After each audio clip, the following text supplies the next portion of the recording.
To our today's English class. You know, it is 29th of 10th of 2020. আজকে অক্টোবরের 29 তারিখ 2020 সাল। আজকে আমরা ক্লাস করতে এসেছি। আমরা আশা করি বুঝতে পারছি অক্টোবর মাস শেষ হয়ে গেল, তার মানে সময় কিন্তু ফুরিয়ে যাচ্ছে, বাট আমাদের আমাদের কাজটা ঠিকমতো করা হচ্ছে কিনা এটা বুঝে দেখা দরকার। আজকের ক্লাস 11 এর ইংলিশ সাবজেক্ট আমরা ক্লাস করছি। ক্লাস 11 এর স্টুডেন্টসরা, young learners, please listen to me, listen attentively, ভালো করে খেয়াল করি। আমরা আজকে আমার সঙ্গে তোমাদের দ্বিতীয় ক্লাস। তো তোমাদের যখন আমার সঙ্গে দ্বিতীয় ক্লাস, সুতরাং বুঝে দেখা দরকার প্রথম ক্লাসে আমরা কি কথা বলেছিলাম। প্রথম ক্লাসে আমরা ডাইরেক্ট পরিচয়টা দিয়েই ক্লাসে ঢুকে গিয়েছিলাম। আমি রেজা বাকের স্যার, তোমরা জানো ইংলিশ পড়াই। তো এই যে ডাইরেক্ট ক্লাসে চলে গিয়েছিলাম, এখানে একটা কথা আছে যে প্রথম আরো কিছু কথা বলার থাকতে পারে, তবে এতগুলো ভারী ভারী জিনিস একসঙ্গে স্টুডেন্টরা নেবে না বলে মনে হয়েছে, তাই এটা আমরা বলিনি। ঠিক আছে, আজকে আমরা যাব, আমরা ক্লাসটা বুঝে শুনে একটু একটু করবো। গতকালের ক্লাসটা প্রয়োজনে একটু রিপিট করব, আবার নতুন অল্প কিছু শিখবো, মাঝখানে নতুন কথাও শুনে নেব, যেন আমাদের বোঝাপড়াটা ভালো হয়। তো পড়ছি আমরা, পড়তে যেয়ে আমাদের টাইম ওয়েস্ট হচ্ছে। আমি জানি স্টুডেন্টরা, you are not always present in front of me. সবসময় স্টুডেন্টরা, লার্নার্সরা তোমরা আমার সামনে হাজির থাকছো না। যারা যে কজন স্টুডেন্ট ডাইরেক্ট হাজির থাকছো তাদের সংখ্যা কম হচ্ছে। পরবর্তী পর্যায়ে ক্লাস যারা ইউটিউব থেকে দেখে নিচ্ছ, তারাও কিন্তু খুব যে বেশি রেসপন্স করছো টিচারদের সঙ্গে, শুধু আমার সঙ্গেই না, অন্যান্য টিচারদের সঙ্গেও এমন না। আমি কিন্তু ফোন ওপেন রাখি, কিন্তু ফোনের পরিমাণ কম পেয়েছি। আজকেও আমার সামনে ফোন ওপেন আছে, স্টুডেন্টরা খুব কম ফোন করছে। একটা দিনে যদি 8-10টার বেশি ফোন রিসিভ করা না যায়, তখন কিন্তু টিচারের হ্যাপিনেসটা অতটা আসে না। ফোন যখন বেশি রিসিভ করতে থাকবো আমি, তখন বুঝতে পারবো তোমাদের আর কোথায় কোথায় প্রবলেম হচ্ছে, আর কি জানার আছে। আমার ফোন আমার সামনেই আছে, ওপেন আছে। যখনই বুঝতে সমস্যা হবে দয়া করে ফোন করবে। আমি নাম্বারটা আবার প্রোভাইড করছি, 01915844742। ওকে, এই নাম্বারে ইংলিশ বিষয়ে দয়া করে, কেটে গেছে, কেটে গেছে প্রথম থেকে। আচ্ছা, এই যে নাম্বারটা আবার দিয়ে দিলাম, এই নাম্বারে দয়া করে ইংলিশ বিষয়ে ফোন করো। তোমার যেখানে যেখানে বুঝতে সমস্যা হয়, ক্লাসের বিষয় বা ক্লাসের বাইরেও যদি সমস্যা হয়, সেগুলোও রেসপন্স করব। আমি যদি দেখা যায় দিন 8টা-10টার বেশি ফোন পাচ্ছি না বা রিসিভ করছি না, বা এর চেয়ে বেশি স্টুডেন্টদেরকে বোঝাতে পারছি না, আমার সন্দেহ হয় যে এতগুলো স্টুডেন্ট, কয়েকশো স্টুডেন্টের মধ্যে যদি দেখা যায় যে মাত্র 8-10টার বেশি ফোন আসছে না, তখন আমার সন্দেহ তৈরি হয় যে আসলে কি স্টুডেন্ট সবগুলো দেখছে, শিখছে, বুঝতে পারছে। Please phone me, please contact me. Okay, তা আমরা যে পড়াটায় যাবো, সে পড়াটায় যাওয়ার আগে আজকে মাত্র দ্বিতীয় ক্লাস। আজকে একটা গুরুত্বপূর্ণ কথা বলে নিয়ে মূল পড়ায় যাব। গুরুত্বপূর্ণ কথাটা আমরা একটু ভালো করে খেয়াল করি। পড়াশোনার বেলায় আমরা আসলে কি করব, এই যে কাজটা করব, সেটার নাম হলো প্রায়োরিটি ম্যানেজমেন্ট। প্রায়োরিটি মানে অগ্রাধিকার দেবো কাকে, কোন কাজটাকে অগ্রাধিকার দিয়ে কিভাবে কাজ করব, কোন পড়াটাকে অগ্রাধিকার দিয়ে কিভাবে পড়বো। আমাদের যেগুলো পাঠের বিষয় থাকে, পাঠ্য বিষয় থাকে, স্টাডির বিষয় থাকে, যে লেসনগুলো পড়তে হয়, যে গ্রামারগুলো শিখতে হয়, যে রাইটিং আইটেমগুলো প্র্যাকটিস করতে হয়, শিখতে হয়, ঠিক আছে, এই সবগুলোকে আমরা আগে ভাগ করে ফেলবো। ভাগ করে ফেলবো দুটো রেটিং দিয়ে। একটাকে আমরা বলবো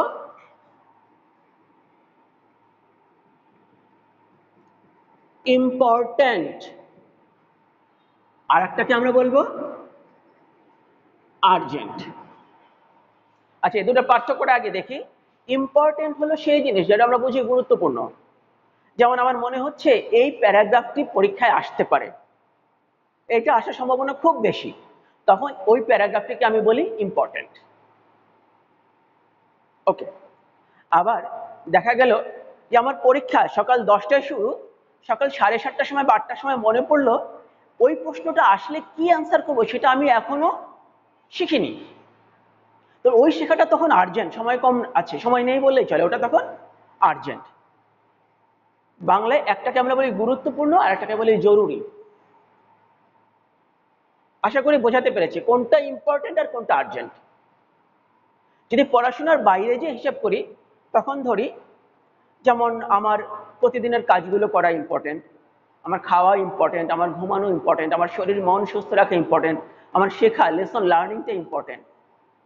কিন্তু যখন দেখা যাবে যে আমার বাবা অসুস্থ হসপিটালে চলে গেছেন বা মা অসুস্থ হসপিটালে চলে গেছেন, আমি এখনো যেতে পারিনি, আমার বাবা মায়ের কাছে পৌঁছানোটা অত্যন্ত জরুরি, সেটা হচ্ছে আর্জেন্ট।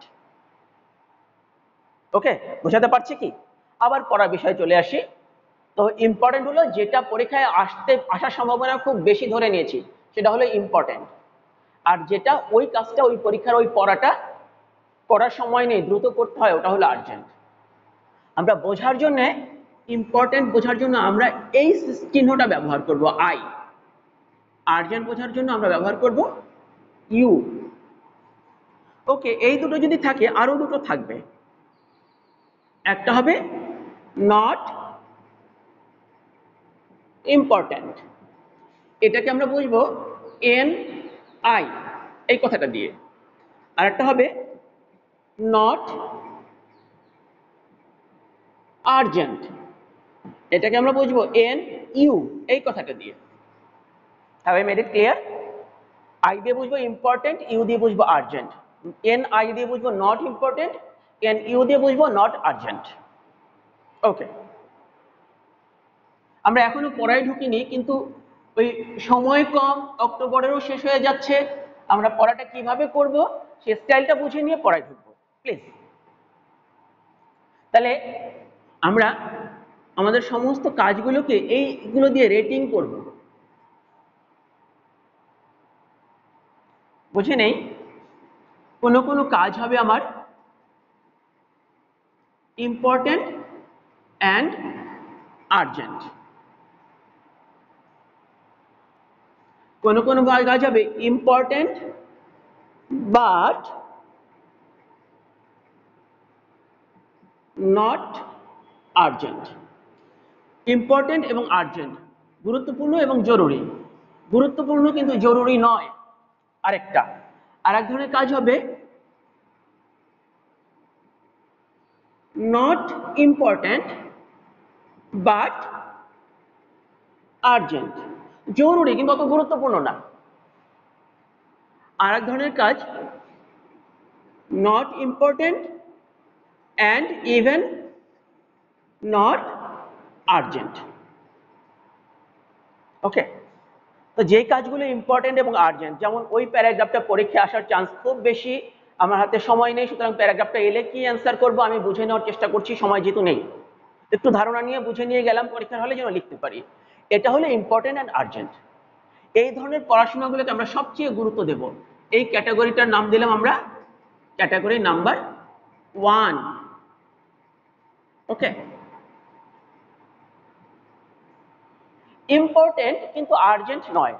যেমন ওই প্যারাগ্রাফটা পরীক্ষা আসা জরুরি, কিন্তু অত সময় আমার হাতে নেই এমন না, আমার হাতে পর্যাপ্ত সময় আছে, সেই ক্ষেত্রে সেটাকে আমরা বলবো নট আর্জেন্ট। সময় আছে, 3 মাস পর পরীক্ষা বা 15 দিন পর পরীক্ষা, এখনো এটা শিখে নেওয়া যায়, বুঝে নেওয়া যায়। এই ধরনের গ্রুপটাকে আমরা রেটিং দেব গ্রুপ 2 হিসাবে। গ্রুপ 1 এটা group 2, not important but urgent. যেমন এটাও আমি বলি, আমার 10টায় পরীক্ষা শুরু, সকাল 7টায় মনে হচ্ছে এই আইটেমটা পরীক্ষা এলে কি লিখতে পারি, এটা নাও আসতে পারে, কিন্তু যদি এসে যায় তখন কি লিখব, একটু ধারণা নিয়ে গেলাম। এটা কিন্তু আর্জেন্ট, সময় নেই, এই জন্য আর্জেন্ট, বাট এটা কিন্তু ইম্পর্টেন্ট না। এটা হলো আমাদের গ্রুপ 3। কোনো কোনো জিনিস, কোনো পড়াশোনা বা কোনো কোনো কাজ, কোনো কোনো বিষয় ইম্পর্টেন্টও না আর্জেন্টও না, এটাকে আমরা রেটিং দেব গ্রুপ 4 হিসেবে। আর একবার দেখি, আমি ঘড়ির কাঁটার দিকে গিয়েছি, 1 2 3 and 4, ঠিক আছে? তো যেটা গ্রুপ 1-এ পড়বে, যেই পড়ালেখাটা আমাদের ইম্পর্টেন্ট এবং আর্জেন্ট, সেটা আমরা সবচেয়ে আগে শিখে ফেলবো। যেই পড়াটা আমাদের ইম্পর্টেন্ট কিন্তু আর্জেন্ট না, সেটাও শিখে ফেলবো। তবে মনে রাখতে হবে, এই গ্রুপটাকে কখনো এই গ্রুপে ঠেলে দেব না। মানে ইম্পর্টেন্ট জিনিস কিন্তু আর্জেন্ট না, সেটা অবশ্যই শিখে ফেলবো, ফেলে রাখবো না, কারণ এটা ফেলে রাখলে পরীক্ষার আগের সময় দেখা যাবে যে এটাও এই গ্রুপে চলে গেছে, তখন প্রেশার বেড়ে যাবে, কষ্ট হবে। আমরা আপাতত এই যে করোনা প্যান্ডেমিক, এই মহামারীর অবস্থা চলছে, এই সময়ে যে পড়াগুলো শিখছি এগুলো কিন্তু ইম্পর্টেন্ট। এই মুহূর্তে আর্জেন্ট মনে নাও হলেও অনেকের কাছে এটা ইম্পর্টেন্ট এবং দ্রুত আর্জেন্ট হয়ে যাচ্ছে, কারণ সময় শেষ হয়ে যাচ্ছে। আমাদের টেকনিক কি, এটাকে কখনোই এই গ্রুপে যেতে দেব না, এটাকে এখানে যেতে দেওয়া যাবে না। এটা শেষ করে ফেলতে হবে। এটা ফার্স্ট প্রায়োরিটি, এটা সেকেন্ড প্রায়োরিটি, এই কাজটা আমাদের থার্ড প্রায়োরিটি। বেশিরভাগ ক্ষেত্রে এই কাজগুলো ম্যানেজ করতে হয়, এই পড়াশোনাগুলো ম্যানেজ করে করতে হয়। এই পড়াশোনার বাইরেও যেসব কাজ আছে এটাও ম্যানেজ করতে হয়। যেমন আমি বাস্তব জীবনে একটা এক্সাম্পল দেই। একটা ফোন এসছে, ওকে, ফোনটা ন্যাচারালি দেখা যায় যে ফোনটা তখন রিসিভ করতে হয়, কারণ রিসিভার পরে করা যায় না, যখন ফোন আসে তখনই করতে হয়।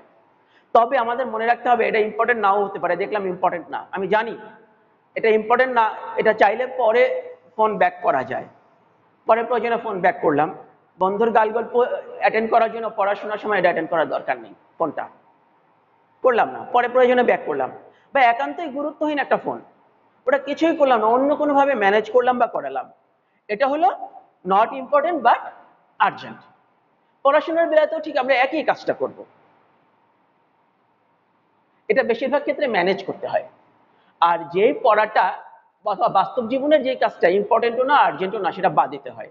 আমি আবার বলি, বাস্তব জীবনে মানুষ যতগুলো কাজ সারাদিনে করে, যতগুলো কথা সারাদিনে বলে, যতগুলো চিন্তা ভাবনা তার ব্রেনের মাঝে করে, এর নিয়ারলি 80%, নিয়ার আবার কম বেশি থাকে, কারো কম কারো বেশি, প্রায় 80% কাজকর্ম দেখা যায় এই ক্যাটাগরির হয়। এটা আমাদের কি করতে হবে, বাদ দিতে হবে। এই আমাদের এই প্রায়োরিটি ম্যানেজমেন্টের ক্ষেত্রে মানে নাম্বার 4 সিরিয়ালে যেগুলো রেখেছি এগুলো পারলে একদম বাদ দিতে হবে। তাতে আমাদের ব্রেনের কাজ চাপ কমে যাবে, আমাদের ওয়ার্ক লোড কমে যাবে, আমরা ফ্রিলি পড়াশোনা বা আমাদের কাজগুলো রেডি করতে পারবো। আর এটাকে কি বলেছে, এটাকে আমাদের কি করতে হয়, ম্যানেজ করতে হয়। এটা করার দরকার নেই অনেক ক্ষেত্রেই, কোনো কোনো ক্ষেত্রে যেমন তেন ভাবে বা ম্যানেজ করলেই চলে। এটাকে যখনকার সময় তখন সময় করে ফেলতে হয়, ঠিক আছে? এটাকে টাইমলি, এটাকে টাইমলি ম্যানেজ করতে হয়, সময় মতো কাজটা করে ফেলতে হয়। আর এটাকে অবশ্যই করে ফেলতে হয় দেন অ্যান্ড দেয়ার, যেহেতু সময় নেই। আবার বলছি, আমাদের মনে রাখতে হবে এই কাজগুলোকে বাদ দেবো, আমাদের ওয়ার্কলোড কমে যাবে, ব্রেনের উপর প্রেশার কমে যাবে। পড়াশোনা খেলবেলায় যেটা, বাস্তব জীবনেও সেটাই হয়, একই জিনিস অ্যাকচুয়ালি। এটাকে আমরা ম্যানেজ করে ফেলে যদি, অনেক ক্ষেত্রেই দেখা যায় 10 থেকে 15% পর্যন্ত কাজ এই ধরনের হয়। সুতরাং বুঝতেই পারছি আমাদের ঝামেলা প্রচুর কমে যাবে যদি এটা বাদ দিতে পারি, এটা ম্যানেজ করতে পারি। এটাকে আমাদের টাইমলি করে ফেলতে হবে, আর এটাকে বেশি প্রায়োরিটি দিয়ে করতে হবে। এটাকে ফেলে রাখা যাবে না, আইটেম 2 কে ফেলে রাখা যাবে না, যেন এটা প্রায়োরিটি বেশি পরে না হয়ে যায়, তাহলে প্রেশার বেড়ে যায় কাজের এবং পরীক্ষা খারাপ হতে থাকে। বাস্তব জীবনেও তাই হয়। ওকে, এবার আমরা আমাদের যে পড়ায় ছিলাম ওইগুলোতে ঢুকে যাব। আমি দুঃখিত, যেহেতু প্রথম দিনে আমাদের খুব বেশি কথা বলার সুযোগ ছিল না, আমরা কোন স্টাইলে পড়বো এটা বুঝে যাওয়ার জন্য এটা জরুরি ছিল। আশা করি আমরা এটা ফলো করব। তো পড়াশোনা করতে যে গতদিন আমরা যে জিনিসগুলো শিখেছিলাম এগুলো একটু মনে করাই, পুরোনো ক্লাসগুলো দেখে নিয়ে আর একটু রিপিট করে নিতে হবে। আমরা শিখেছিলাম যদি আসে মডিফায়ারে, প্রি মডিফায়ার অফ নাউন, যদি আসে আর্টিকেল তখন আমরা অ্যান্সার করি এ অথবা অ্যান অথবা দি। যদি আসে ডেমনস্ট্রেটিভ তখন আমরা অ্যান্সার করি দিস অথবা দ্যাট অথবা দিজ অথবা দোজ। অর্থ অনুযায়ী যেটা মিলবে এই চারটা থেকে সেটা পিক আপ করবো। যদি প্রশ্নে আসে পজেসিভ তখন আমরা মনে মনে প্রশ্নটা করে নেব যে নাউনটাকে মডিফাই করতে হবে সেই নাউনটি, মূল নাউন, হেড ওয়ার্ড নাউনটির সত্য, মালিকানা, অধিকার। স্যার সত্য লিখতে গিয়ে এই শয়ের সঙ্গে বফলা দিতে হয় স্যার? আচ্ছা, সত্য আমার ঠিক জানা নেই, বাংলা আমি ঠিক ভালো বলতে পারবো না, এখানে যদি এটা বফলা দরকার হয় আপনারা দিয়ে নিয়েন। সত্য বা মালিকানা বা অধিকার কার, এই প্রশ্ন করে আমরা যে জবাবটা পাই সেই জবাবটিকে এখানে লিখি। যেমন মাই, আওয়ার, ইয়োর, হিজ, হার, দেয়ার, যদি বাবার হয় ফাদার্স, মায়ের হলে মাদার্স, বোনের হলে সিস্টার্স। যদি না হয় অন্য ব্যক্তিগত কারো নাম হয়, যেমন যদি হয় কামালের, তখন কামাল অ্যাপোস্ট্রোপিয়াস। এইভাবে এই ধরনের জিনিসগুলো আমরা ব্যবহার করতে পারি। যদি প্রশ্নে আসে নিউমেরাল, তখন আমরা সংখ্যাবাচক কোনো কথা ব্যবহার করি, যেমন 2 অথবা 3 অথবা 4 ব্লা ব্লা ব্লা। যদি প্রশ্নে আসে কোয়ান্টিফায়ার, তখন আমরা অ্যান্সার করি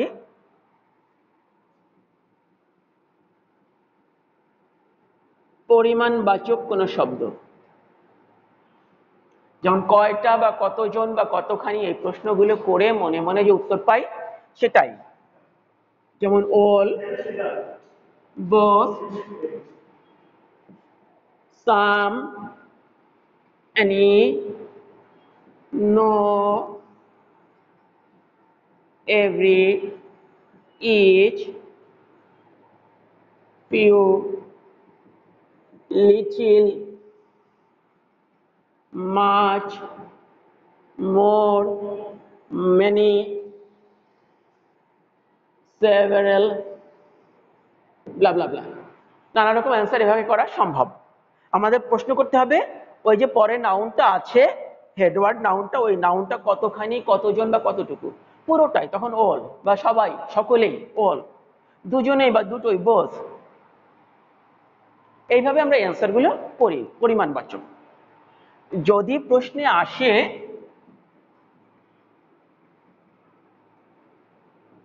ডিটারমিনার, তখন আমরা এই যে আমাদের এই সিরিয়ালের 1 to 5 যতগুলো বলেছি, এর যে কোনোটা দিয়ে অ্যান্সার করতে পারবো, অর্থে যেটা মিলবে, প্রেক্ষাপটে যেটা মেলাবে, ঠিক সেটা দিয়ে, সবগুলো দিয়ে না। ওকে, আমাদের আশা করি গত দিনের ক্লাসের মূল রিপিটেশনটা হয়ে গেছে। এবার সামনে আগাবো।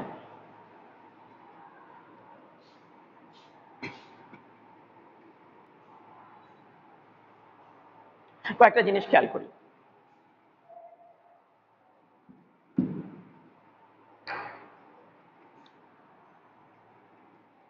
আমরা যে কোনো একটা আগে ভার্ব নেই, এক্সাম্পল হিসেবে নিলাম ওয়ার্ক, কাজ করা, বিট, প্রহার করা, ডিস্ট্রয়, ধ্বংস করা। এই ভার্বের সঙ্গে আমরা এখন আইএনজি যোগ করলে দেখব কি হবে, working, beating, destroying.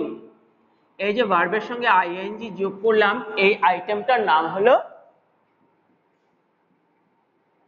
Present participle. হ্যাঁ, অবশ্যই প্রশ্ন আছে। প্রশ্ন হলে এই আইএনজি যোগ করলে সবই কি পার্টিসিপল হয়ে যায়, প্রেজেন্ট পার্টিসিপল? না, সব সময় হয় না, ক্ষেত্র আছে। কিন্তু আমরা এই যে যেখানে শিখছি এই মডিফায়ার গুলো, সেক্ষেত্রে আমরা পার্টিসিপল গুলোকে মডিফায়ার হিসেবে ইউজ করব। এজন্য আমরা দেখলাম এভাবে প্রেজেন্ট পার্টিসিপল তৈরি হয়। আইএনজি যোগ করে পার্টিসিপল ছাড়াও জিরান্ড তৈরি হতে পারে, অন্য কিছু বানানো যেহেতু যায়, আমি সেই প্রসঙ্গে যাচ্ছি না, আমরা আপাতত পার্টিসিপল হিসেবে শিখছি। আবার এই ভার্বগুলোকে পাস্ট পার্টিসিপলে আমরা নিয়ে যেতে পারি। ছোটবেলা থেকেই আমরা নিচের ক্লাসগুলোতে পড়ে আসছি, শিখে আসছি। ভার্বের থার্ড ফর্ম, এটা হচ্ছে ভার্বের পাস্ট পার্টিসিপল, ভার্বের থার্ড ফর্ম। যেমন ওয়ার্কিংটা হয়ে যায় ওয়ার্কড, ডিস্ট্রয়িংটা হয়ে যায় ডিস্ট্রয়েড। এগুলো হলো ভার্বের থার্ড ফর্ম, পাস্ট পার্টিসিপল। এই দুই ধরনের আইটেম, প্রেজেন্ট পার্টিসিপল এবং পাস্ট পার্টিসিপল, আমাদের কাজে লাগবে। সুতরাং জিনিসটা কি একবার দেখে নিলাম, সংজ্ঞা মুখস্থ করার দরকার নেই, বুঝলেই হবে। ঠিক আছে, আমরা প্রেজেন্ট পার্টিসিপল কিভাবে হবে, পাস্ট পার্টিসিপল কিভাবে হবে মনে রাখলাম আগে।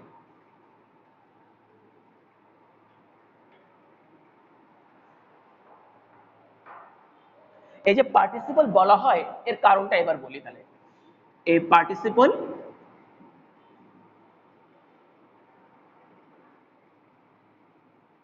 plays role, a participle plays role as an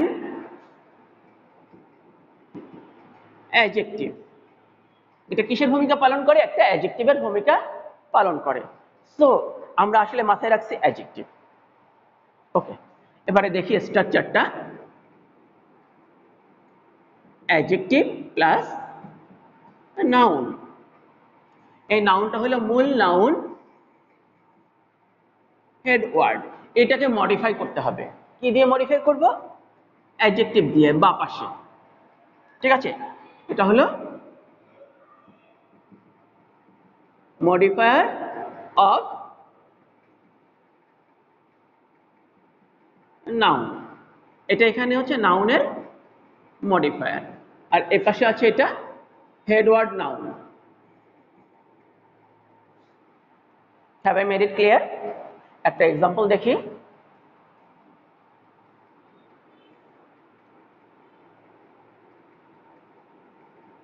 gloomy day, gloomy day নিরানন্দময় দিন, বিষণ্ণ দিন অথবা মেঘাচ্ছন্ন দিন। এই ডে এটা এখানে নাউন, গ্লুমি এটা হলো অ্যাডজেক্টিভ।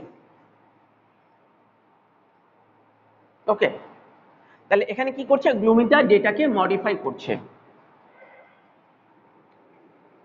যেমন একটা সেন্টেন্স দেখি, ইট ওয়াজ এ ড্যাশ ডে, ব্র্যাকেটে বলে দিয়েছে ইউজ অ্যান অ্যাডজেক্টিভ, এটা অ্যাডজেক্টিভ ব্যবহার করো।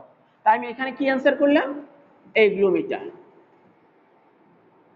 Gloomy day. ঠিক আছে, এটা হলো অ্যান্সার। আবার যাই আমরা পুরনো কথায় ফেরত। Participle plays a role as an adjective. পার্টিসিপলও অ্যাডজেক্টিভের ভূমিকা পালন করে।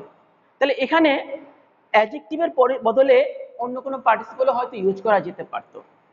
যদি চর্বিত চর্বণ হয়ে যায় এই ভেবে আমরা ডে ব্যবহার না করে অন্য আরেকটা নাউন ব্যবহার করি।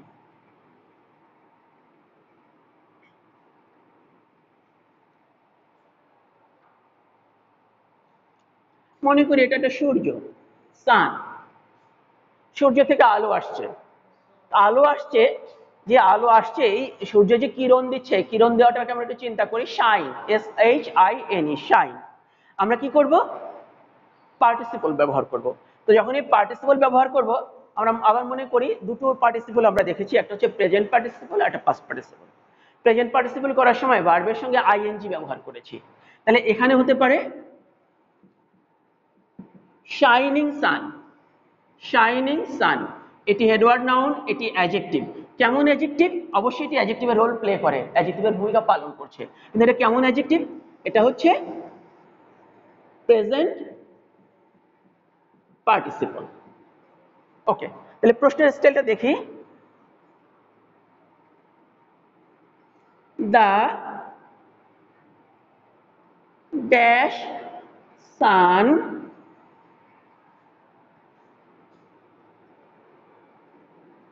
made my day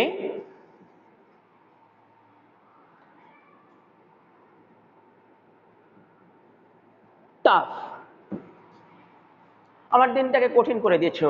কার দিনটাকে কঠিন করতে পারে? সূর্য, যে বাইরে খেটে খায়, কাজ করে, তার জন্য এটা বেশি। দ্য ড্যাশ সান, ব্র্যাকেটে দেওয়া আছে modify the noun with an adjective, অথবা বলা আছে modify the noun with a present participle, অথবা বলা আছে ইউজ এ প্রেজেন্ট পার্টিসিপল, একটা প্রেজেন্ট পার্টিসিপল ইউজ করো। তো আমরা কি ইউজ করলাম? এই ওয়ার্ডটা shining sun. The shining sun made my day tough. এই কিরণ দেয়া, রৌদ্রপ্রজ্জ্বল এই সূর্যটা, এই দিনটা, এটি কি করেছে? আমার মানে এই দিনের এই অবস্থাটা আমার সময়টাকে কঠিন করে দিয়েছে। The shining sun, shine ING, shining, এটা কি? Present participle. আমি দুটো প্রশ্ন বলেছি, যদি এখানে লিখেছি একটা বলেছি ইউজ অ্যান অ্যাডজেক্টিভ, আর একটা বলেছি ইউজ এ প্রেজেন্ট পার্টিসিপল। তো প্রেজেন্ট পার্টিসিপল ইউজ করলাম, যদি বলতে অ্যাডজেক্টিভ তাহলেও এটা ইউজ করা যেত, কারণ প্রেজেন্ট পার্টিসিপলটা অ্যাডজেক্টিভের ভূমিকা পালন করছে। এবার আবার পাল্টাই, আরেকটা এক্সাম্পলে আসি।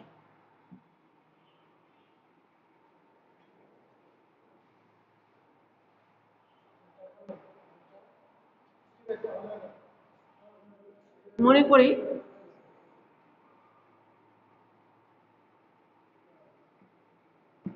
thief, চোর।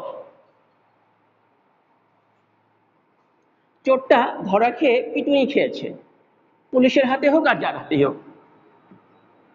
এই চোরের অবস্থা হচ্ছে বিটেন, অবস্থা অ্যাডজেক্টিভ, বিটেন। এটা তাহলে কি অ্যাডজেক্টিভ। কেমন অ্যাডজেক্টিভ? অবশ্যই পাস্ট পার্টিসিপল, ভার্বের থার্ড ফর্ম। আমরা সবাই জানি বিট থেকে ভার্বের থার্ড ফর্মে হয় বিটেন।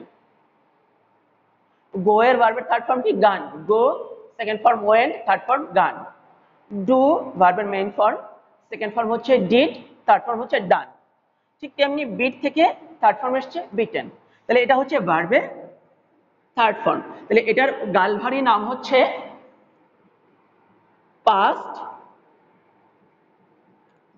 Participle, past participle. তাহলে এবার এক্সাম্পলটা দেখি।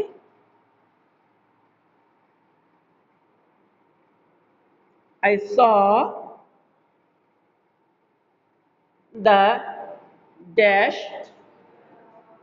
thief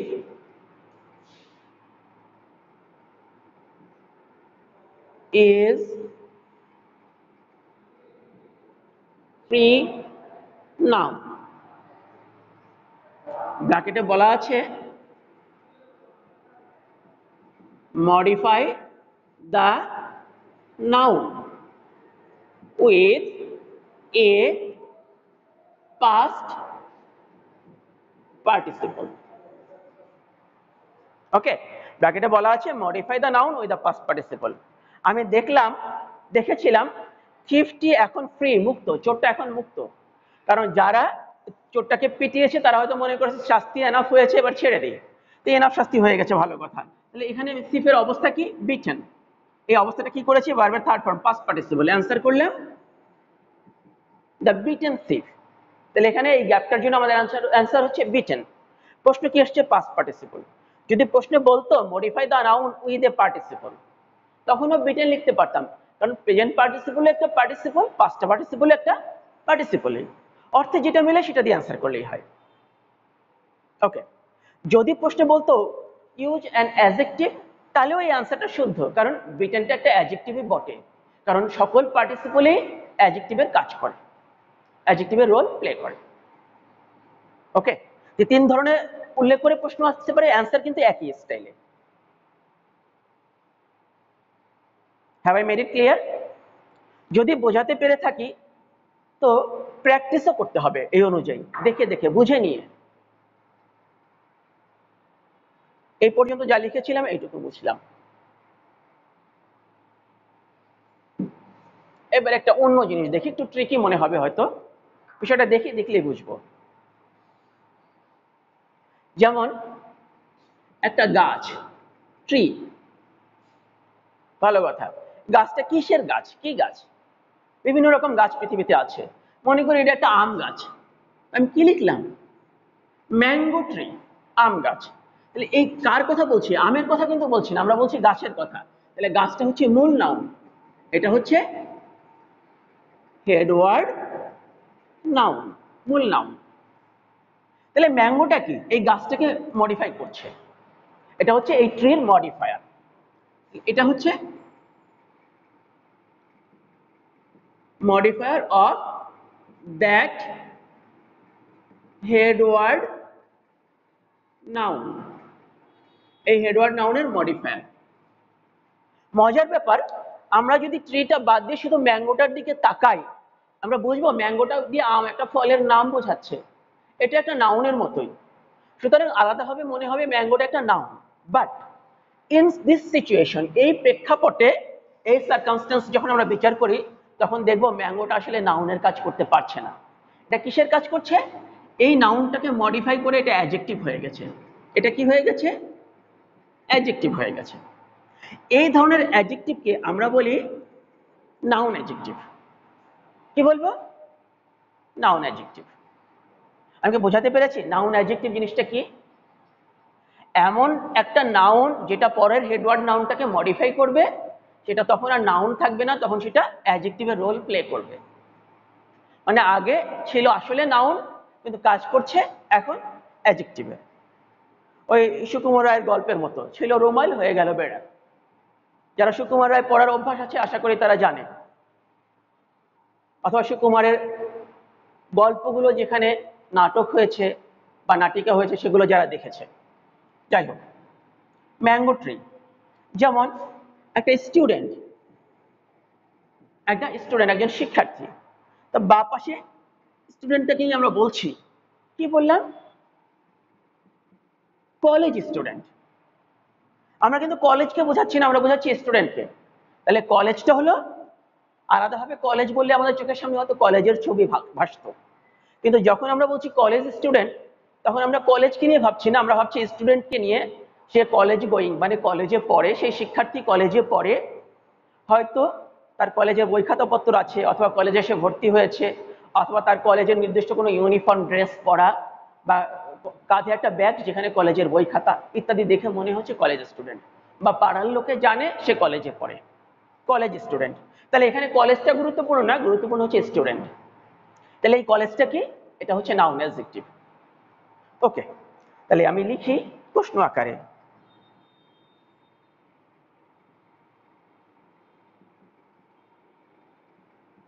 Yesterday he told me that, গতকাল সে আমাকে বলেছিল যে his son, তার ছেলে, তার পুত্র, was a dash student। গতকাল সে বলেছিল যে তার পুত্র একজন ড্যাশ স্টুডেন্ট। ব্র্যাকেটে বলা আছে use a noun adjective, noun adjective ব্যবহার করো। তাহলে আমরা কি ব্যবহার করলাম? তার পুত্র হচ্ছে একজন কলেজ স্টুডেন্ট। এই কলেজটা হলো এখানে নাউন অ্যাডজেক্টিভ, এটা অ্যাডজেক্টিভ পরের নাউনটাকে মডিফাই করছে।